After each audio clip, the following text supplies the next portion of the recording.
రాష్ట్ర సమితి ఆవిర్భవించబోతోంది. ఒక ప్రత్యేక రాజకీయ పార్టీతో కవిత ఆల్రెడీ సిద్ధమయ్యారు. రిజిస్ట్రేషన్లు కూడా పూర్తయ్యాయన్నట్టుగా మాకంతరం విశ్వసనీయ సమాచారం.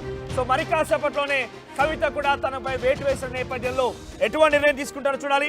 ఒకసారి నేను నాతో పాటుగా చాలా మంది గెస్టులు సంతోష్ గారు, సో కవిత పైన వేటు పడింది, కవితని పార్టీ నుంచి బయటికి పంపించేశారు, ఇక ఎండ్ కార్డు పడింది, ఎలా చూస్తారు మీరు దీన్ని? ఒక గుడ్ న్యూస్ గా భావిస్తారా బీఆర్ఎస్ పార్టీగా? కంపల్సరీ గుడ్ న్యూస్ అండి.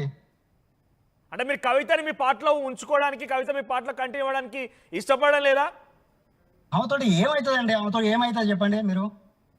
పార్టీని బదనం చేస్తుంది. కేసీఆర్ గారు ఎంతకని భరిస్తారు? కూతురని భరించారు అనుకోండి, ఎంతకని భరిస్తారు? ఇన్ని రోజుల పాటు కూతురనే భరించిరా పార్టీలో? అవునండి. ఒకసారి కాంగ్రెస్ కిరణ్ యాదవ్ గారు మాట్లాడదాం. కిరణ్ యాదవ్ గారు, టీజేఆర్ఎస్ తెలంగాణ జాగృతి రాష్ట్ర సమితి కొత్త పార్టీ ఆవిర్భవించబోతోంది.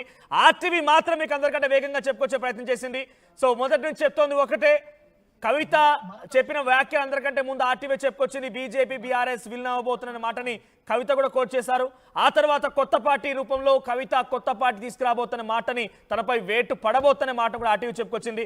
ఎస్ కిరణ్ యాదవ్ గారు, కొత్త పార్టీ రాబోతోంది, కాంగ్రెస్ పార్టీకి సవాల్ చేయడానికి కొత్త పార్టీ రాబోతోంది. ఇంకో విషయం, హరీష్ రావు, సంతోష్ రావు, మెగా కృష్ణారెడ్డి ఈ ముగ్గురు తప్పులు చేస్తే వారి వెనుక ఉండి వాళ్ళని ప్రొటెక్ట్ చేస్తోంది రేవంత్ రెడ్డి. అవినీతి పరులకి రేవంత్ రెడ్డి కొమ్ముగాస్తున్నారు, వాళ్ళకి సపోర్ట్ చేస్తున్నారు.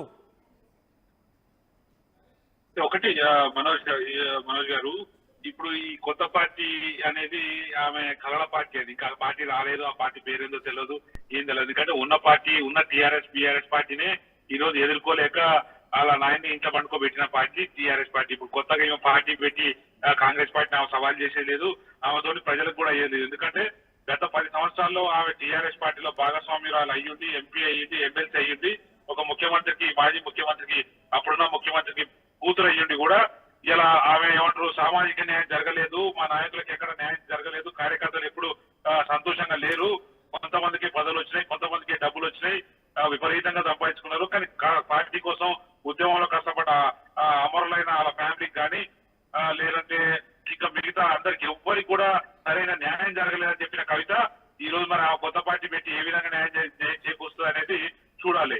ఒకసారి కిరణ్ గారు, ఒకసారి చాలా మంది మన లైవ్ చూస్తున్నారు కాబట్టి మీరు కూడా నాతో పాటుగా లైవ్ లో మాట్లాడాలనుకుంటే కింద స్క్రోల్ అవుతున్న నెంబర్ మీరు కాల్ చేయండి. మీరు కూడా మీ అభిప్రాయాన్ని కామెంట్ చేయొచ్చు, మీరు కూడా నాతో పాటుగా మాట్లాడవచ్చు. డైరెక్ట్ గా మీ అభిప్రాయం కూడా కింద స్క్రోల్ అవుతున్న నెంబర్స్ కి కాల్ చేయండి. కవితని పార్టీ నుంచి పక్కన పెట్టేశారు, ఎండ్ కార్డు పడింది. బీఆర్ఎస్ పార్టీకి ఇక బై బై చెప్పారు కవిత.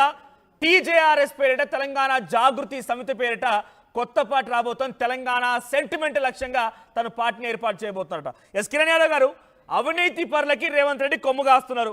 హరీష్ రావు, సంతోష్ రావుని కాపాడుతుంది రేవంత్ రెడ్డి. అనవసరంగా మా నాన్నపై నెప్పనెట్టి నాన్నని ఇరికించడం కోసమే ఈ ఇద్దరిని కాపాడుతున్నాడు. మెగా కృష్ణారెడ్డి కూడా కాపాడుతున్నాడు.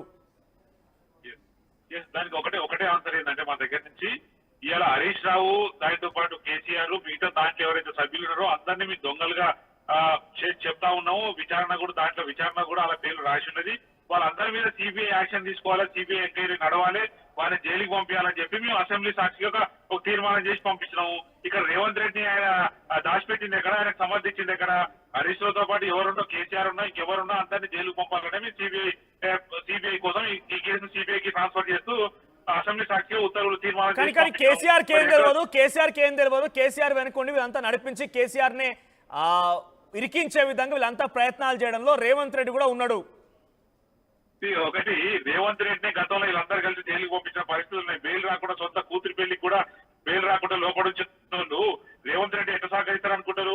ఇలా నేను చెప్తున్నా, గతంలో మీరు ఆయన 80,000 పుస్తకాలు చదివిన ఆయన, గతంలో రాజయ్య ఆయన అవినీతి చేసిందో చేయలేదో తెలియదు, కానీ ఆయన డిప్యూటీ సీఎం పదవి నుంచి